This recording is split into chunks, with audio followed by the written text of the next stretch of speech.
All right, welcome back. I want to turn to Dr. Brumley, State Superintendent. Y'all went to Lafourche also. Is it pretty much mirror images, or Lafourche was on that eastern quadrant? What did you see there? Yes, over the last couple of days, I've had the opportunity to make visits to Jefferson Parish, New Orleans, Lafourche this morning, and Terrebonne this afternoon, and it looks very similar. They're working through the same challenges. Again, I would compliment the team effort of all the different agencies working together. You know, sometimes people have to remember, even if a school has power, that doesn't mean they can resume operations immediately. You know, you have to have a staff. You need commodities for breakfast and lunch. You need diesel for buses. A school system is a massive operation, and it takes a lot of planning. And so, you know, I know Mr. Martin wants to get back as soon as possible, but he's not going to give a date until he's confident he can meet that date.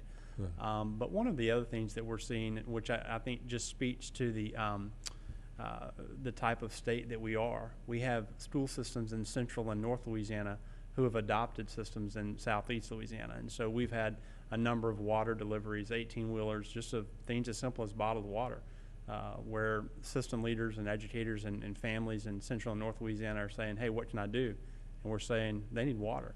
And so they're making those deliveries down here right now. And so it's just a great show of effort across the entire state of Louisiana, and it proves the fact that we can get this done. It warms the heart to hear that kind of adopt a city kind of thing, you know, for the good cause. Philip, let me turn to you, because obviously you're pretty good at crunching numbers. You do it all the time. You'll have to do it. But when this happens, the crunching numbers becomes massive, and it becomes, you know, just a huge project. How do you handle that? Well, you know, you have to prioritize, and this one was trying to find out what should be the highest priority. Our goal is to get all kids back in school. To get to that goal, you got a bunch of priority levels you got to run through, and that's the process we're in right now. We meet every morning. We have briefings every morning with. We have teams of assessment teams in every school. We have some schools we feel we can open fairly quickly, but we want to be certain, you know, mold abatement, moisture, all those things that when the school can open, we want to make sure that there are no hazardous conditions for our kids or our employees, that the infrastructure, although a building may look all right sometimes, there may be an issue that it's not visually apparent, but could be hazardous. Number one goal is when kids go back to school, employees go back to school, we're confident that building is safe to have people in. That's the number one priority. And we have teams doing that as we speak. We have teams that are currently shrink wrapping every school in Terrebonne Parish that had water preparation, and immediately after the shrink wrapping is done, another team of people come in with the moisture abatement, cleaning, getting the moisture out, drying the school out, making sure there's no mold issues. Those are all very important to people's health, obviously. We don't want anybody in a building unless we're certain that it's not going to have any physical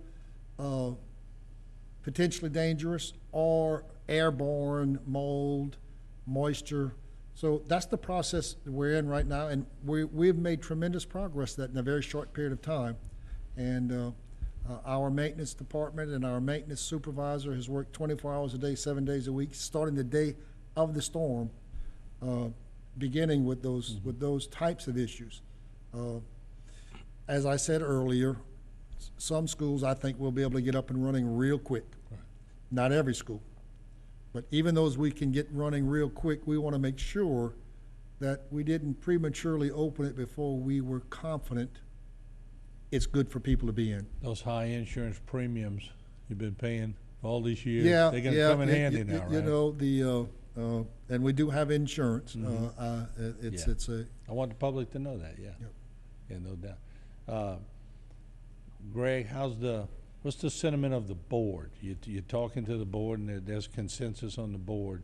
You know, there's always people that think differently on boards, but for this, it seems to rally everybody together. So, like, just get it done mentality, is that what I'm thinking? Yeah, I think we have a great board. When you look at the board, 8 out of the 9 board members have taught school at one time. We have a whole bunch of the board members have been principals. So I think they understand exactly the magnitude that we're actually dealing with. And I think from prior experiences that we have had with prior hurricanes, I think that we're going to make sure that we get it done. There's no ifs, ands, and but about this year, like Mr. Martin said earlier, that our main priority and our main goals is to make sure that we get our kids back in school, make sure that we have a safe environment for them and the employees. That's my number one goal. Once we get that in place, then we can possibly think about other aspects of how to replace this school or how much money to spend here or spend there. But that'll be further down the line. But I have no doubt in my mind that we will back Mr. Martin and his staff 100%. All right, I want to stay on Greg. We're going to come back this way and we're in with Dr. Brumley. Greg, I want to leave, as I like to do. There's enough negative to go around. We got to leave the people with some positive inspirations, especially the students, then the parents of the students, then the teachers, then the administrators, and then the boards and you all. What can you offer the people today? Well, there's always hope. I mean, when you wake up in the morning and you open up your eyes, there's hope. That's what I was told. We always have hope. And I'm here today to tell the citizens and my constituents that we are going to work tirelessly to make sure that we get your kids back in school. A true character of a person is not how well you do while you're up, but it's how well you do while you're down. We are very resilient here in Terrebonne Parish. This is not the first catastrophe that we done dealt with. Mr. Martin have over 30, 40 years of experience in the system. We got a total of over 500 years of experience that's on the school board with ex-principals and teachers, and we can definitely going to make sure that we get the project and the job done. Good deal. Mr. Martin? Yeah, just echoing what President Harding said, there's no question that we're going to rebuild the school system. You know, I want that to be perfectly clear that that will happen. It won't happen tonight, but at the end of the day, I think Mr. Harding said it very well. Hope is a wonderful thing, and we, more than hope, we're also confident that we're not going to stop until our school system is up and running. All right. Ms. Holloway? I'm inspired by educators out here in Terrebonne, Lafourche, and other areas, and parents need to be inspired about their teacher of their child reaching out to them.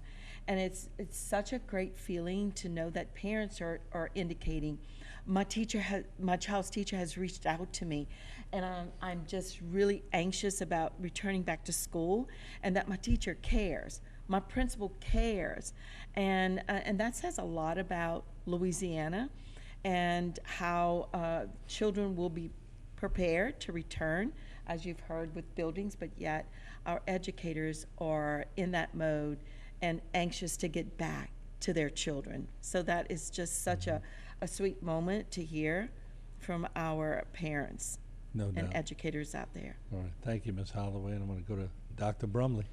Yeah, I think just for me, not every parent or every community member has the opportunity to go in the buildings and see what's taking place right now. I've done that today, and I can share that you have, cleanup crews, you have roofing crews, you have utility crews.